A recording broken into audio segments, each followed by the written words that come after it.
Jumpa lagi dengan saya. Kita akan membaca firman Tuhan yang saya ambil di dalam Lukas pasal 12 ayat 22 sampai 32. Lukas pasal 12 ayat 22 sampai 32. Hal kekhawatiran. Yesus berkata kepada murid-muridnya, "Karena itu aku berkata kepadamu, janganlah khawatir akan hidupmu, akan apa yang hendak kamu makan, dan janganlah khawatir pula akan tubuhmu, akan apa yang hendak kamu pakai. Sebab hidup itu lebih penting daripada makanan, dan tubuh itu lebih penting daripada pakaian. Perhatikanlah burung-burung gagak yang tidak menabur dan tidak menuai dan tidak mempunyai gudang atau lumbung, namun demikian diberi makan oleh Allah. Betapa jauhnya kamu melebihi burung-burung itu. Siapakah di antara kamu yang karena kekhawatirannya dapat menambahkan sehasta pada jalan hidupnya? Jadi jikalau kamu tidak sanggup membuat barang yang paling kecil, mengapa kamu khawatir akan hal-hal lain? Perhatikanlah bunga bakung yang tidak memintal dan tidak menenun. Namun aku berkata kepadamu, Salomo dalam segala kemegahannya pun tidak berpakaian sehingga salah satu dari bunga itu. Jadi jika rumput di ladang yang hari ini ada dan besok dibuang ke dalam api, demikian didandani Allah, terlebih lagi kamu hai orang yang kurang percaya. Jadi janganlah kamu mempersoalkan apa yang akan kamu makan atau apa yang akan kamu minum, dan janganlah cemas hatimu. Semua itu dicari bangsa-bangsa di dunia yang tidak mengenal Allah. Akan tetapi Bapamu tahu bahwa kamu memang memerlukan semuanya itu. Tapi carilah kerajaannya, maka semuanya itu akan ditambahkan juga kepadamu. Janganlah takut, hai kamu kawanan kecil, karena Bapamu telah berkenan memberikan kamu kerajaan itu." Demikian firman Tuhan. Berbahagia kita yang membaca dan mendengarkan firman Tuhan siang dan malam. Adakah rasa khawatir di hatimu? Ini tema kita hari ini. Tanpa terasa tahun ini kita telah memasuki bulan ke-10. Ya, bulan demi bulan ternyata kita bisa lewati. Bulan demi bulan. Segala perasaan cemas, takut, khawatir, karena pertolongan Tuhan kita bisa lewati sampai bulan yang ke-10. Hari ini di dalam perikop Lukas pasal 12 kita mau membahas bagaimana perjalanan Tuhan Yesus Kristus bersama dengan murid-muridnya. Dan di dalam bahasan kali ini Tuhan berbicara tentang hal kekhawatiran. Kenapa? Karena Tuhan tahu bahwa murid-muridnya mengalami kekhawatiran.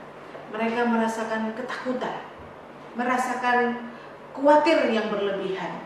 Dan Tuhan berbicara tentang kekhawatiran kepada mereka. Bagaimana supaya tidak khawatir? Bagaimana supaya kita tidak mengalami kekhawatiran? Tuhan memberikan 3 poin. 3 poin ini Tuhan juga berikan untuk murid-muridnya. Ayat 29 sampai 30.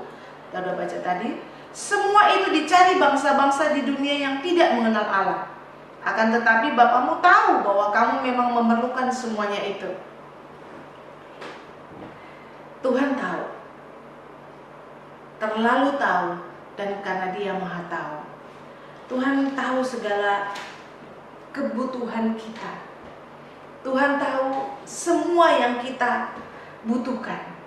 Tuhan ingatkan itu. Tuhan Yesus ingatkan itu kepada muridnya. Apa sih yang kalian khawatirkan? Tuhan tahu kebutuhan. Tuhan memberikan contoh burung-burung gagak. Burung-burung gagak itu tidak pernah menabur. Mereka juga tidak pernah menuai. Mereka juga tidak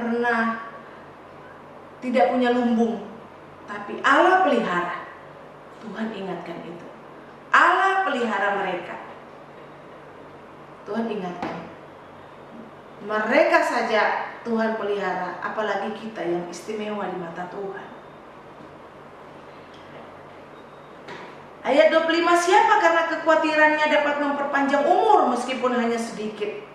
Tuhan ingatkan. Siapa di antara kita karena kekhawatirannya dapat memperpanjang umur meskipun hanya 1 menit kita minta tambah umur? Kita nggak bisa.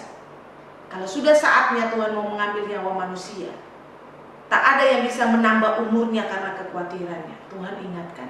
Sekecil itu pun kita tidak sanggup, apalagi kita mau pikirkan hal-hal yang besar. Hal sekecil itu tidak dapat kita lakukan. Mengapa khawatir tentang hal-hal yang lain? Ayat 26 Tuhan ingatkan.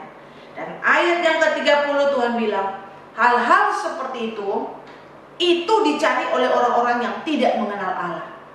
Kekhawatiran-kekhawatiran seperti itu sebenarnya dilakukan, dicari oleh orang-orang yang tidak mengenal Allah. Bayangkan, jadi kalau kita punya kekhawatiran berlebihan, kalau kita selalu khawatir akan hidup kita, masa depan kita, akan apa yang kita mau makan nanti, akan pakaian kita, masa depan kita, Tuhan bilang, kita sama dengan orang-orang yang tidak mengenal Allah.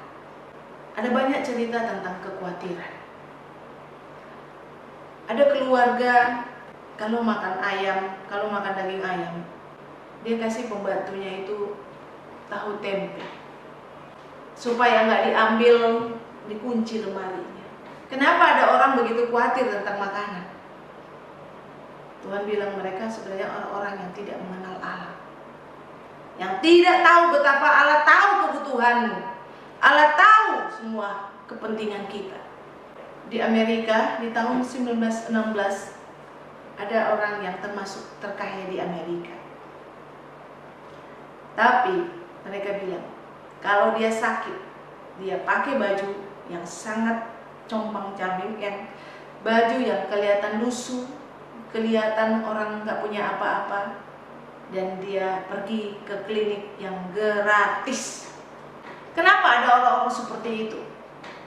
Mungkin mereka mengaku mereka orang-orang yang percaya kepada Tuhan, tapi sebenarnya Alkitab mau kasih tahu mereka sebenarnya orang-orang yang tidak mengenal Allah. Karena kalau dia kenal Allah, dia tahu perbuatan Allah, kasih karunia Allah, pemeliharaan Allah dalam hidupnya. Sehingga hari ini Tuhan ingatkan kepada murid-muridnya dan kepada kita, Allah tahu kebutuhanmu, Allah tahu semua kepentingan-kepentingan yang kita sedang cemaskan. Allah tahu. Serahkan itu kepada Tuhan. Jangan kita khawatir. Yang kedua, bagaimana supaya kita tidak khawatir? Tuhan kasih tahu di ayat yang ke-31. Tetapi carilah kerajaannya, maka semuanya itu akan ditambahkan juga kepadamu. Carilah kerajaan Allah, maka yang lain akan ditambahkan kepada kita, kata Tuhan. Berkat itu akan datang dengan sendirinya kalau kita mencari kerajaan Allah. Apa yang dimaksud carilah kerajaan Allah? Mendahulukan hal-hal yang rohani. Mendahulukan hal-hal yang rohani di hadapan Tuhan. Adakah kita mendahulukan persekutuan dengan Tuhan di tengah-tengah pandemi seperti ini? Pertanyaan saya, adakah kita mendahulukan persekutuan dengan Tuhan di tengah-tengah pandemi seperti ini? Atau kita selama ini jadi gak ibadah? Terlalu sibuk dengan urusan yang mungkin kerja, mungkin keluarga, sampai kita tidak punya waktu untuk mendahulukan persekutuan dengan Tuhan.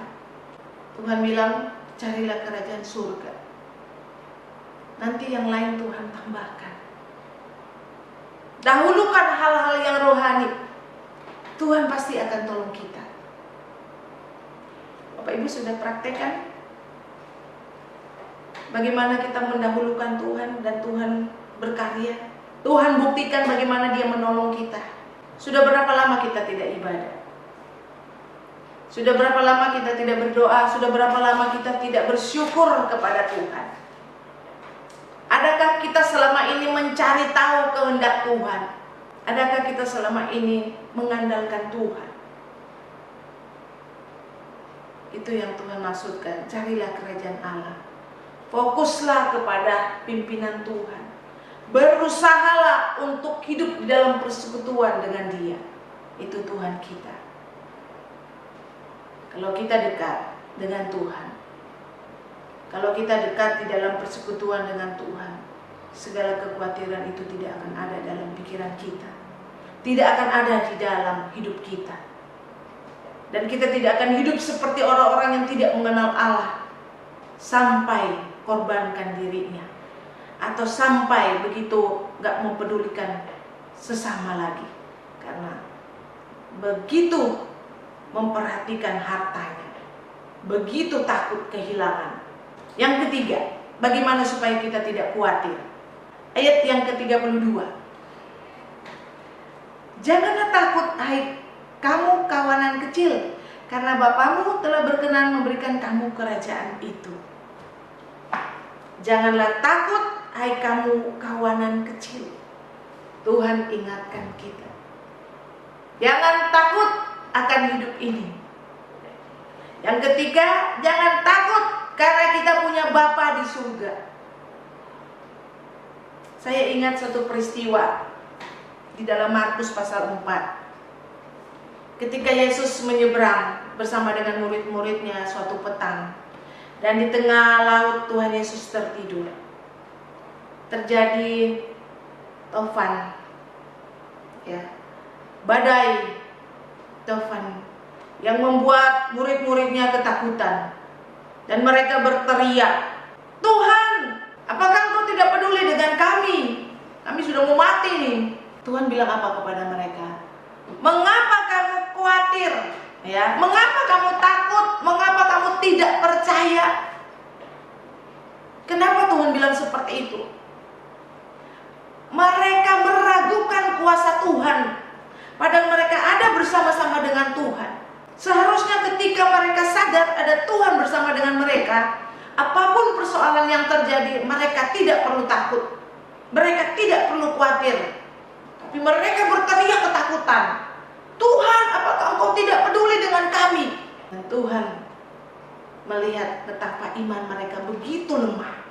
Adakah kita di sini begitu ketakutan menghadapi persoalan hidup ini? Adakah kita begitu ketakutan dengan pandemi sekarang ini? Kita memang harus berhikmat untuk jaga kesehatan, taat kepada aturan pemerintah. Tapi kita juga harus melihat, jangan takut, kita punya Allah. Allah pemelihara, Dia sumber kehidupan kita, Dia pemilik dunia ini, Dia pencipta, Dia penguasa. Kalau Dia penguasa dan Dia mengasihi kita, Dia pasti tahu, Dia pasti akan menolong kita. Apakah kita masih khawatir akan hidup ini? Adakah di antara kita yang masih khawatir akan hari esok? Khawatir dengan masa depan anak-anak? Khawatir besok mau makan apa? Tuhan ingatkan kita hari ini. Tuhan kuatkan kita hari ini. Allah tahu keperluan. Cari dahulu kerajaan Allah. Dahulukan hal-hal yang rohani. Kejarlah firman Tuhan. Fokus kepada pimpinan Allah. Dan yang ketiga, jangan takut, kita punya Bapa. Jangan takut, kita punya Bapa. Jangan meragukan anugerahnya. Tuhan sudah mati bagi kita, dan Dia ada bersama dengan kita di dalam pimpinan Roh Kudus. Dia diam di sini, di hati kita. Jangan pernah meragukan kehadirannya. Jangan pernah meragukan kuasanya untuk menolong kita. Jangan sampai kita seperti murid-murid Tuhan yang berteriak ketakutan karena mereka tidak percaya dengan kuasa Tuhan Yesus Kristus. Mari kita percayakan hidup kita kepada Tuhan. Jangan lagi ada kekhawatiran. Percayakan hidup kita kepada Tuhan. Andalkan Dia. Dia Allah kita yang Maha Kuasa. Dia hidup dan Dia akan melindungi kita. Dia Maha tahu. Dia tahu keperluan kita semua. Tuhan Yesus memberkati. Tuhan, terima kasih untuk hari ini. Engkau boleh berfirman buat kami kembali. Engkau boleh ingatkan kami kembali. Teguhkan iman kami kembali. Di dalam rasa takut kami menghadapi pandemi yang tidak kunjung berhenti. Biarlah Tuhan, lewat firman Tuhan hari ini kami dikuatkan. Kami punya Bapa yang Maha Tahu.